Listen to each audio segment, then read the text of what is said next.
Assalamualaikum warahmatullahi wabarakatuh. Bismillah, alhamdulillah. Allahumma salli wa sallim ala sayyidina Muhammadin miftahi babi rahmatillah adada ma fi ilmillah salatan wa salaman daimaini bidawami mulkillah wa ala alihi wa sahbihi wa mawalah. Subhanaka la ilma lana illa ma 'allamtana innaka antal alimul hakim. Rabbi shrah li sadri wa yassir li amri wahlul 'uqdatam min lisani yafqahu qawli ya fattahu ya alim amma ba'du. Ma'asyiral muslimin wal muslimat rahimakumullah. Wa nakhussu bi dzikrihim segenap pengurus Masjid Al-Mu'minun yang dirahmati Allah Subhanahu wa taala. Yang kami hormati para alim ulama, para asatidz, para tuan guru, para sesepuh, para orang tua, para pemuda, para remaja, adik-adik semuanya, termasuk bocil-bocil yang hadir. Alhamdulillah, kita bersyukur kepada Allah Subhanahu wa taala atas segala limpahan dan curahan rahmat dan nikmat kepada kita semua, sehingga sampai detik ini alhamdulillah kita masih merasakan betapa indahnya, betapa nikmatnya hidup yang Allah berikan kepada kita saat ini. Rahmat dan nikmat Allah Subhanahu wa taala yang begitu luas, yang begitu banyak, yang mana apabila kita menghitungnya maka mustahil kita bisa menghitungnya. Wa in ta'uddu ni'matallahi la tuhsuha. Baik itu nikmat Allah berupa sehat, berupa afiat, berupa sempat atau panjang umur, berupa iman dan Islam. Nikmat Allah kita semuanya dijadikan umatnya Nabi Muhammad SAW. Dengan syukur kita kepada Allah Subhanahu wa taala, semoga Allah menjaga nikmat yang telah Allah berikan kepada kita, dan Allah tambahkan nikmatnya untuk kita semua sesuai janjinya, la in syakartum la azidannakum wa la in kafartum in adzabil syadid. Harapan terbesar kita adalah tambah nikmat iman wal Islam, yang artinya tambah kuat, tambah kokoh, tambah mantap iman Islam kita, sehingga di akhir hayat kita nanti kita semuanya meninggal dalam keadaan husnul khatimah. Amin ya rabbal alamin. Ma'asyiral muslimin wal muslimat rahimakumullah. Salawat ma'asalam kita aturkan kepada junjungan kita Nabi besar Nabi Muhammad sallallahu alaihi wasallam, yang senantiasa dan terus menerus tiada henti kita mohon dan kita harapkan syafaat beliau, baik syafaat di dunia, terlebih syafaat di hari akhir. Semoga kita semua beserta keluarga kita, beserta anak keturunan kita tanpa terkecuali, mulai dari dunia ini sampai di akhirat nanti, tetap diakui sebagai umatnya Nabi Muhammad SAW, yang kelak mendapatkan syafaat dari beliau. Bukan hanya dapat syafaat saja, tapi harapan kita sebagaimana harapan sahabat Thauban radhiyallahu an, yaitu dikumpulkan satu surga dengan Nabi Muhammad sallallahu alaihi wasallam. Amin ya rabbal alamin. Maka dari itu, ma'asyiral muslimin wal muslimat rahimakumullah, jangan pelit bersolawat. Ya, jangan pelit bersolawat. Kalau mau kita bersama Nabi Muhammad di akhirat nanti, kita dikenal Nabi Muhammad, kita dilihat Nabi Muhammad, kita digandeng Nabi Muhammad, bahkan barangkali disuruh duduk berdampingan dengan Nabi Muhammad, salah satu syaratnya kita perbanyak sholawat.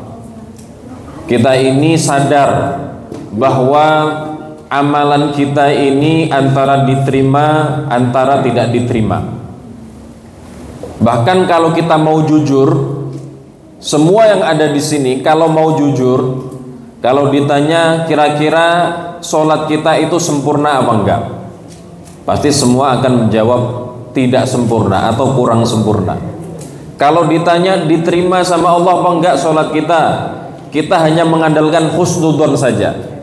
Saking rahman rahimnya Allah, saking baiknya Allah, kita itu bisa husnudzon, pasti diterima, sholat kita diterima. Tapi kalau kita mau jujur ya, bukan husnudzon. Kalau husnudzon sudah pasti Allah menerima sholat kita. Tapi kalau kita mau jujur, pasti kita akan berkata lebih banyak sholat kita yang tidak diterima daripada yang diterima.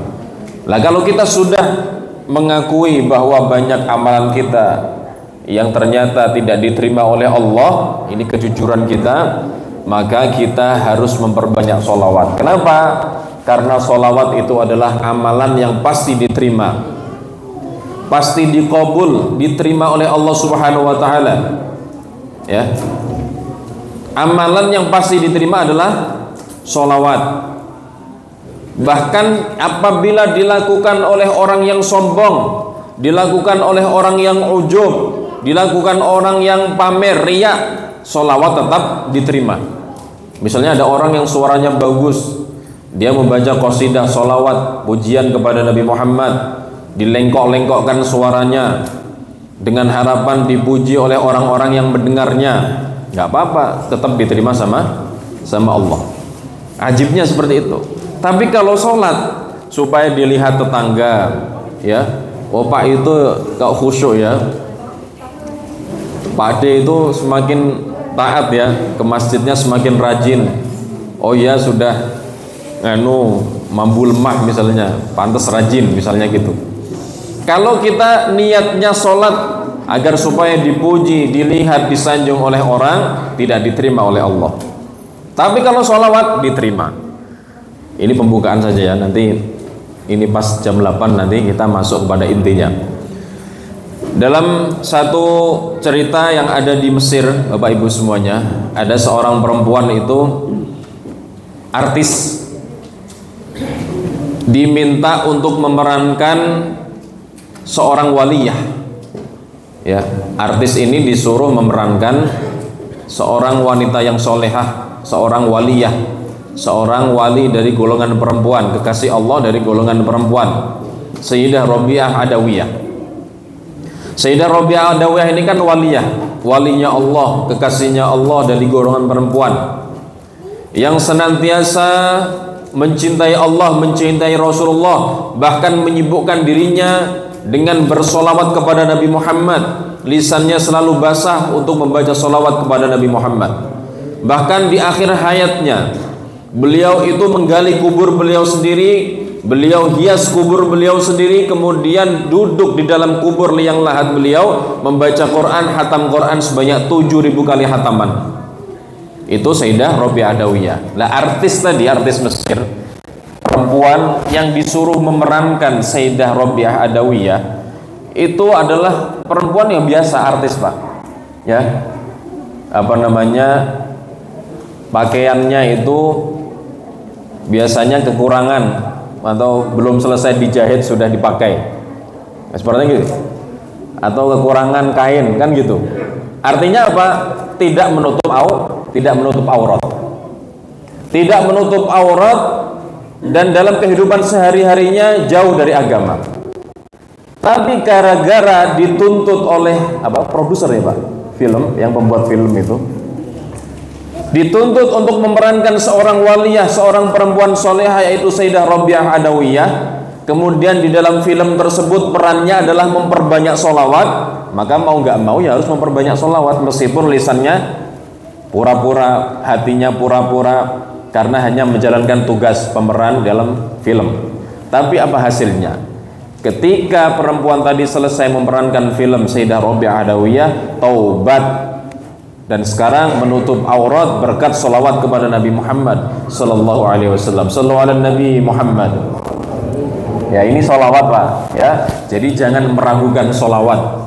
Solawat itu kunci pembuka segala rahasia Allah, kunci pembuka segala masalah, kunci solusi segala masalah. Solawat, kunci yang bisa mendatangkan kemudahan. Solawat, kunci yang bisa melepaskan kita dari berbagai macam hutang. Solawat, Kunci segala-galanya ada pada sholawat kepada Nabi Muhammad Sallallahu Alaihi Wasallam.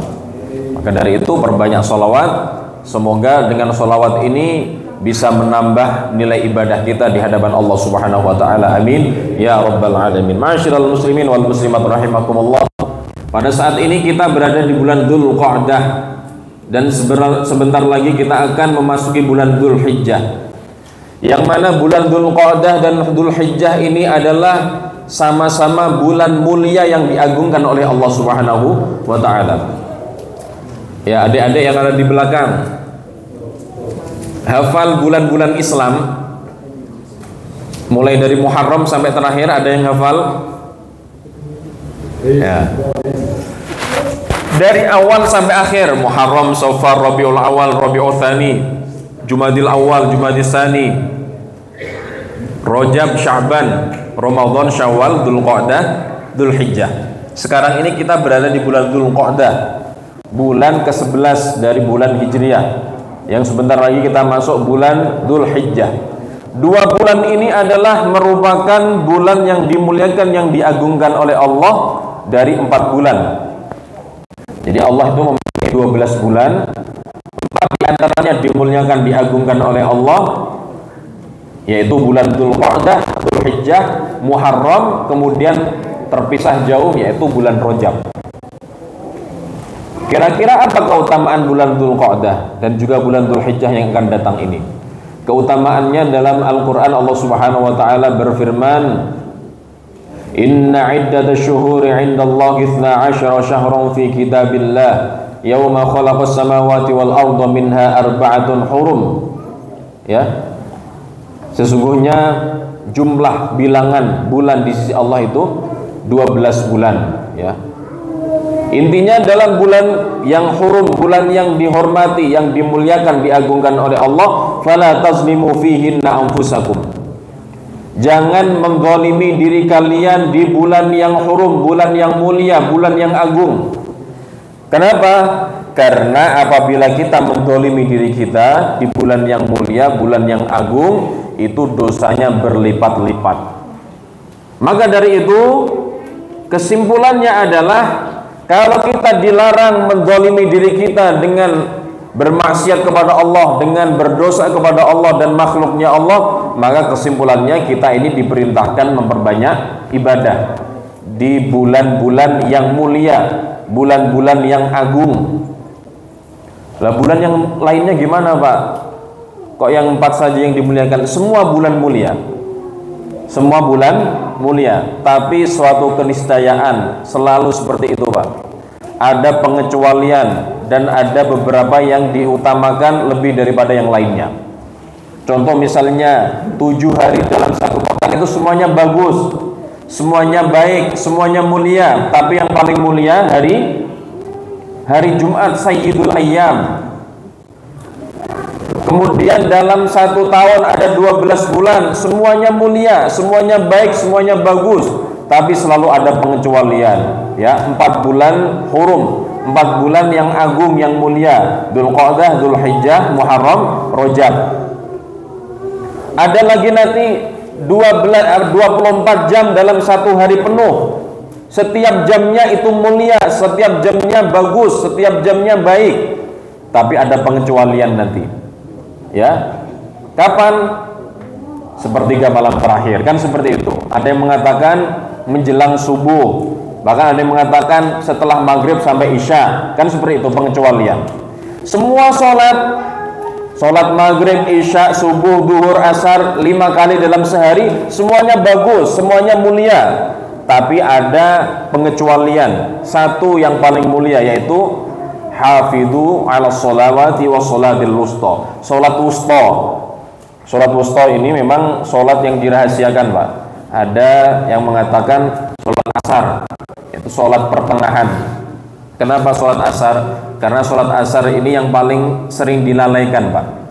Ya, orang pulang kerja itu ya sore, nanti ajalah di rumah. Ternyata di perjalanan macet, ya kan? Sampai rumah maghrib, akhirnya nggak jadi sholat asar atau sholat asarnya lewat. Kalau zuhur, kenapa nggak menjadi sholat yang berat? Karena zuhur itu kan memang istirahat, Jadi waktu istirahat dari kerja biasanya dikasih waktu, misalnya di pabrik, di kantor, ya, di tempat kerja disediakan waktu, ya silahkan sholat seperti itu. Tapi asar ini, ya, asar ini terkadang orang itu lalai gara-gara tadi pekerjaan. Nanti sajalah di rumah sekalian itu, ya. Asar setengah 4, pulangnya jam 4. Wah, nanti saja sekalian lah, kan gitu. Makanya setiap sesuatu itu ada pengecualian. Termasuk 12 bulan yang dimuliakan oleh Allah, Allah pilih 4 yang diagungkan, yang dimuliakan oleh Allah, yaitu Dzulqa'dah, Dzulhijjah, Muharram, Rajab. Maka di bulan yang dimuliakan oleh Allah, yang diagungkan oleh Allah, kita harus mengagungkannya. Kita harus mengagungkannya dan memuliakannya. Dengan cara apa? Bagaimana kita mengagungkan, memuliakan bulan mulia? Dengan cara mengisinya dengan ibadah-ibadah kepada Allah Subhanahu wa ta'ala, dan juga menghindari sesuatu hal yang membuat murka Allah Subhanahu wa ta'ala.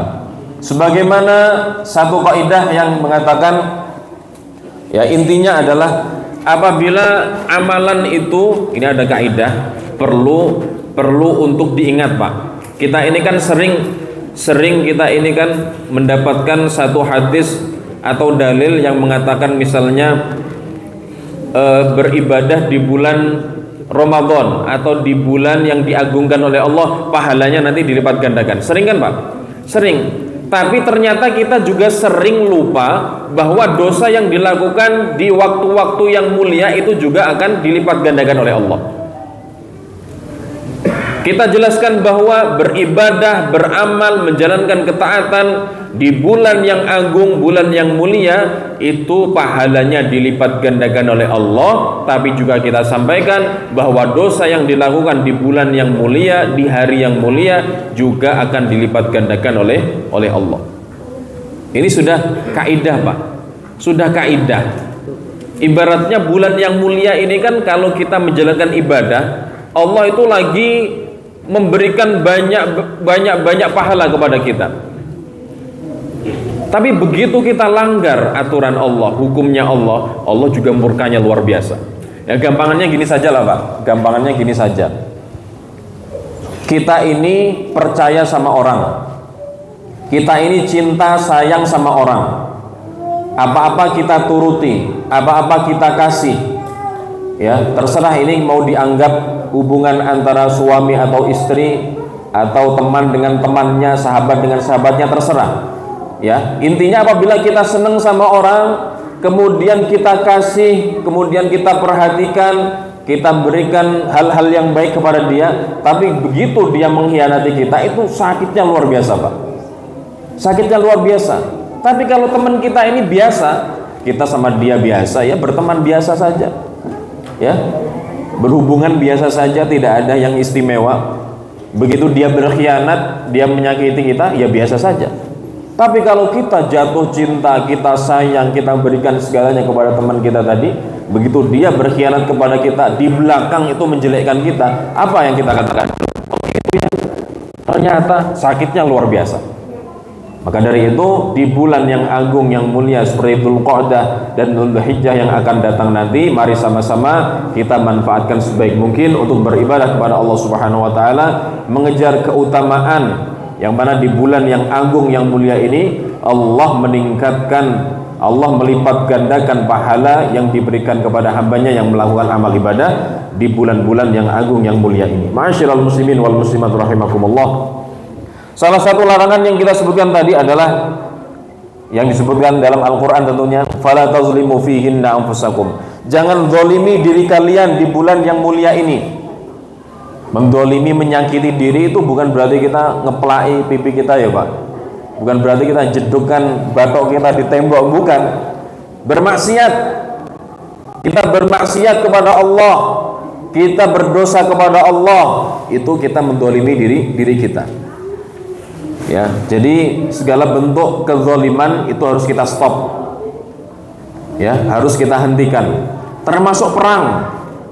Zaman dahulu, Pak, ya zaman jahiliyah loh, Pak. Ini pelajaran zaman jahiliyah yang harus kita ambil dan kita terapkan pada saat ini, Pak. Di zaman jahiliyah dulu itu ketika memasuki Ashhurul Hurum, ketika memasuki bulan-bulan agung yang mulia, itu mereka itu tidak berani perang. Pedang mereka simpen. Tidak ada istilahnya mereka itu mengulurkan pedang, nggak ada. Bahkan yang unik, ada satu riwayat dalam satu sejarah itu, apabila datang Asyhurul Hurum, entah itu Rajab, entah itu Dzulqa'dah, Dzulhijjah, Muharram, maka mereka itu yang sebelumnya itu sering bertarung, mereka sebelumnya itu sering berperang, begitu masuk bulan mulia, begitu datang bulan yang mulia, mereka itu saling bersilaturahmi, Pak. Bayangkan. Contoh misalnya di bulan Syawal, ya. Di bulan Syawal mereka perang. Nanti begitu masuk bulan Dzulqa'dah, mereka berhenti pulang. Bahkan ada di antara mereka yang itu mengunjungi musuhnya. Ada di sini, Pak. Ya, jangankan mengunjungi musuh, tegur sapa aja kita, alah, nggak usah lah ya, sekalian aja kan gitu. Maaf-maafan pun nunggu Idul Fitri, momen.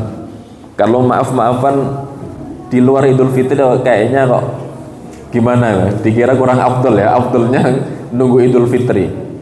Ya. Jadi dulu seperti itu, Pak. Ada sebagian musuh mengunjungi musuhnya hanya sekedar silaturahmi. Ibaratnya itu yang ngajak ngopi loh, Pak. Ayo kita ngopi dulu lah. Yang kemarin kan kita perang.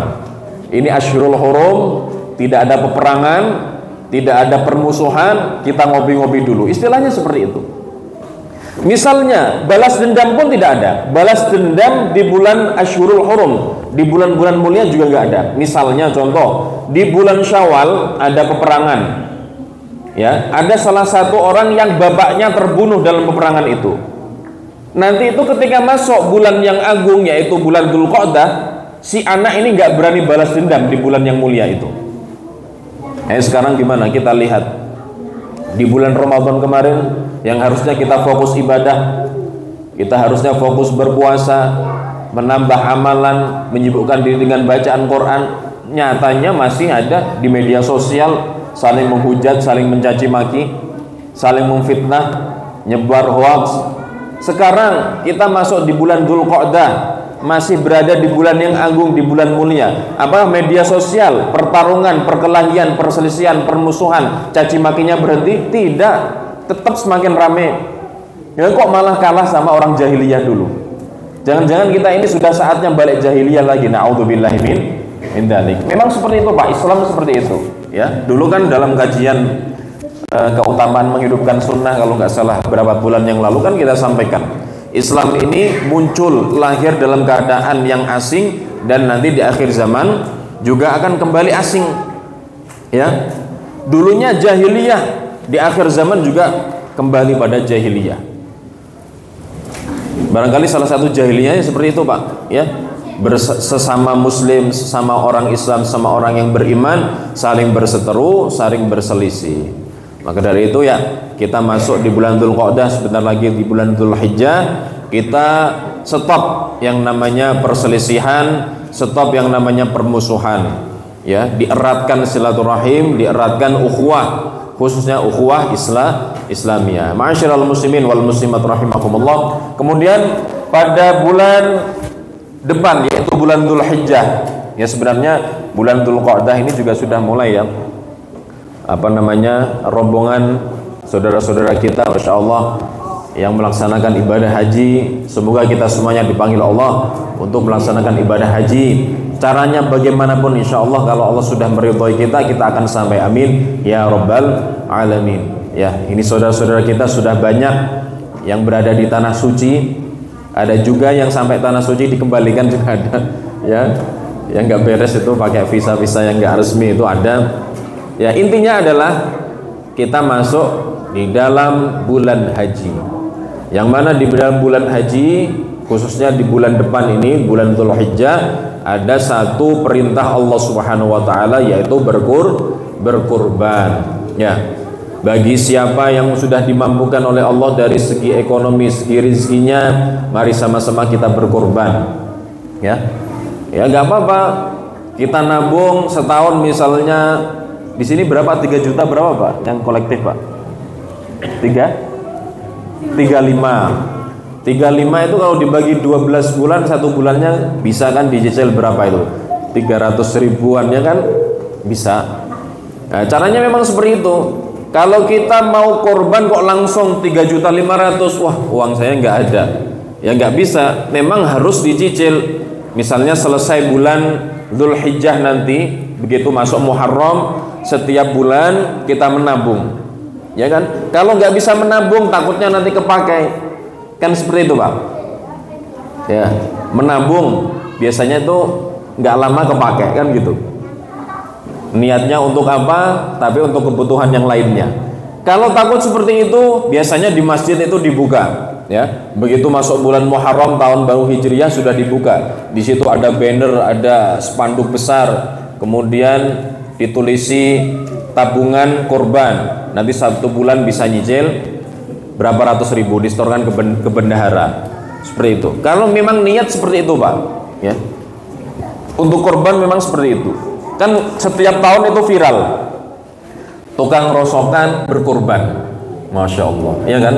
Ada nenek-nenek tua yang bungkuk jalannya itu sempoyongan bisa berkorban. Ada tukang becak bisa berkorban.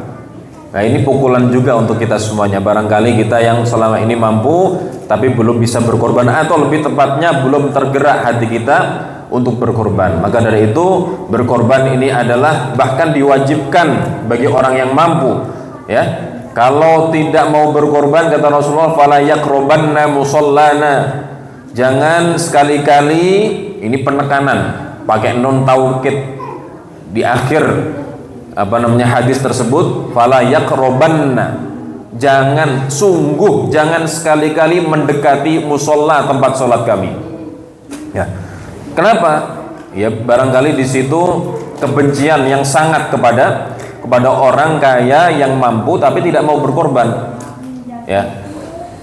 Ya kalau seandainya nggak mau berkorban, ya mungkin dialokasikan kemana kan gitu.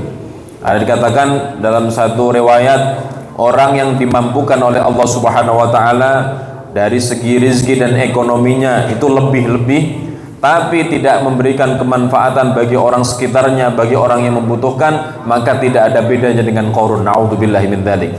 Nah, itu cobaannya memang seperti itu, Pak, ya. Orang kaya, orang mampu itu cobaannya luar biasa. Ya terserah, mau jadi kaya atau jadi miskin kan terserah. Sama-sama ada keutamaannya, Pak. Kalau orang kaya keutamaannya bisa membantu sesama, kalau mau bantu. Keutamaannya bisa membantu masjid, bisa nyumbang sini sana sini. Keutamaannya seperti itu. Keutamaannya mau apa-apa ada uangnya. Tapi nanti minnya juga banyak, Pak. Hisabnya panjang. Makanya ada Sayyidina Abdurrahman bin Auf, sahabat Nabi Muhammad yang paling kaya tapi hisabnya paling panjang, masuk surga paling akhir. Maka begitu beliau mendengar bahwa beliau adalah sahabat Nabi Muhammad yang paling akhir masuk surga, semua harta beliau habiskan. Harta beliau habiskan, tapi ceritanya gagal, Pak. Beliau itu gagal jadi miskin. Ceritanya Sayyidina Abdurrahman bin Auf itu gagal jadi miskin. Kalau kita gagal jadi kaya kan biasa, Pak. Tapi Sayyidina Abdurrahman bin Auf ini gagalnya itu gagal jadi miskin. Sudah pernah dengar ya, Pak? Sayyidina Abdurrahman bin Auf itu ketika mendengar bahwa beliau itu akan masuk surga paling akhir, maka semua yang beliau miliki dari harta-harta beliau itu beliau gunakan untuk membeli kurma busuk yang enggak payu, kurma busuk yang enggak laku. Ya, caranya memang seperti itu. Nanti kan kurma busuk ini kan nggak bisa dijual lagi, jadi beliau nggak bisa berbisnis lagi, beliau nggak bisa jual lagi, nggak bisa dagang lagi, nggak bisa usaha lagi, uang busuk. Sudah, ceritanya ada pengusaha saat itu yang panen kurmanya ini busuk semua, beliau beli, beliau seneng, wah alhamdulillah sudah nggak punya uang saya, ya uang sudah saya gunakan untuk beli kurma busuk. Ternyata di satu daerah ada masyarakat yang terkena virus, terkena penyakit. Semua masyarakatnya hampir terkena penyakit tersebut, terkena virus tersebut. nggak ditemukan obatnya apa. Ternyata ada yang tahu bahwa obatnya adalah kurma busuk. Maka diutuslah salah satu orang dari sana menemui Sayyidina Abdurrahman bin Auf. Oh, di sana ada orang namanya Abdurrahman bin Auf, itu punya stok kurma busuk yang sangat banyak. Ya, beli saja. Datanglah utusan tadi menyampaikan pesan bahwa kurma busuk itu akan dibeli dengan harga berapapun, dengan harga berlipat-lipat. Walhasil dibeli, beliau Sayyidina Abdurrahman bin Auf gagal jadi orang miskin, uangnya bertambah banyak. Memang ditakdirkan jadi orang kaya, Pak. Sayyidina Abdurrahman bin Auf itu ditakdirkan oleh Allah menjadi orang kaya karena ibu beliau dulu itu adalah salah satu perempuan yang ikut menggendong atau menyentuh jasad suci Nabi Muhammad ketika Nabi Muhammad lahir. Jadi ketika Nabi Muhammad lahir itu kan begitu banyak yang ngurus di situ ya, yang mengurus di situ banyak. Ya tentunya lahirnya Nabi Muhammad itu dalam satu riwayat bidan yang menangani persalinan Sayyidah Aminah ibunda Nabi Muhammad itu adalah bidadari dari surga, ya, termasuk istri Firaun, Sayyidah Asiyah, itu juga diturunkan oleh Allah untuk mengurus persalinan Sayyidah Aminah. Wa ma'ahuma minal huril ain, dan bersama mereka itu juga para bidadari dari surga yang diturunkan oleh Allah mengurus persalinan Sayyidah Aminah ketika melahirkan Nabi Muhammad. Ketika sudah lahir, kemudian Nabi Muhammad sudah dipakein baju, barangkali dibedong. Salah satu perempuan pertama kali yang menggendong jasad Nabi Muhammad, tubuhnya Nabi Muhammad adalah ibunya Sayyidina Abdurrahman bin Auf. Barangkali dari situ beliau memiliki tangan yang penuh berkah nurun kepada putra beliau yaitu Sayyidina Abdurrahman bin Auf. Makanya beliau itu gagal jadi orang miskin.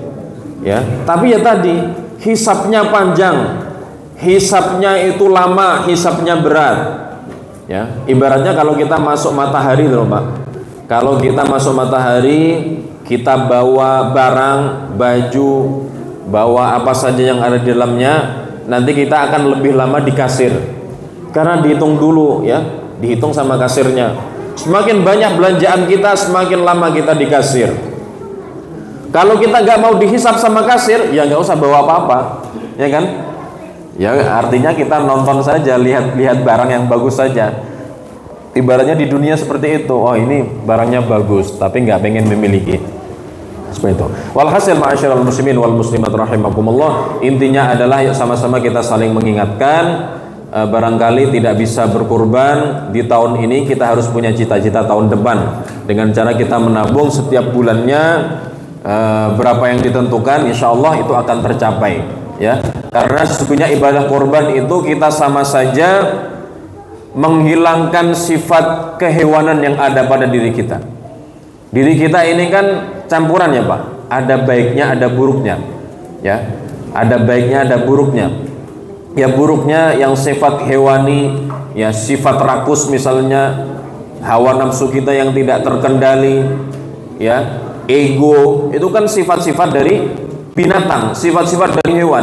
Nah, salah satu menghilangkan sifat-sifat hewani seperti itu dengan cara kita berkorban. Itu luar biasa manfaatnya. Ma'asyiral muslimin wal muslimat rahimakumullah, hakadha minni apa yang bisa kami sampaikan pada malam hari ini, semoga bisa menambah nilai-nilai keimanan kita kepada Allah Subhanahu wa taala, bisa menambah nilai keislaman kita kepada Allah Subhanahu wa taala, semakin bersemangat beribadah kepada Allah Subhanahu wa taala dengan istiqomah dan ikhlas hanya karena mengharap ridha Allah. Semoga di akhir hayat kita nanti semuanya meninggal dalam keadaan husnul khatimah. Amin ya rabbal alamin. A'udzubillahi minasyaitonir rajim. Bismillahirrahmanirrahim. Alhamdulillahi rabbil alamin hamdan yuwafi ni'amahu wa fi mazila. Ya rabbana lakal hamdu kama yanbaghi li jalali wajhika sultanik. Allahumma salli wa sallim ala sayyidina Muhammad wa ala ali sayyidina Muhammad. Allahumma ighfir lana wa li walidina warhamhuma kama rabbawna shighara wa li jami'il muslimina wal muslimat wal mu'minina wal mu'minatil ahya'i minhum wal amwat innaka ala kulli syai'in qadir. Allahumma anfa'na bima 'allamtana wa 'allimna ma yanfa'una wa 'allimna 'uluman tanfa'una fid din wa dunya wal akhirah bi rahmatika ya arhamar rahimin. اللهم اجعلنا أولادنا وذرياتنا طلابنا وطالباتنا من أهل العلم والخير وأهل القرآن والسلام والاستقامة ولا تجعلنا وإياهم من أهل الشر والضيق برحمتك يا أرحم الراحمين يا الله بها يا الله بها يا الله بحسن الخاتمة ربنا آتنا في الدنيا حسنة وفي الآخرة حسنة وقنا عذاب النار وصلى الله على سيدنا محمد وعلى آله وصحبه أجمعين سبحان ربك رب العزة عما يصفون وسلام على المرسلين والحمد لله رب العالمين تقبل الله منكم kurang lebihnya mohon maaf. Wassalamualaikum warahmatullahi wabarakatuh.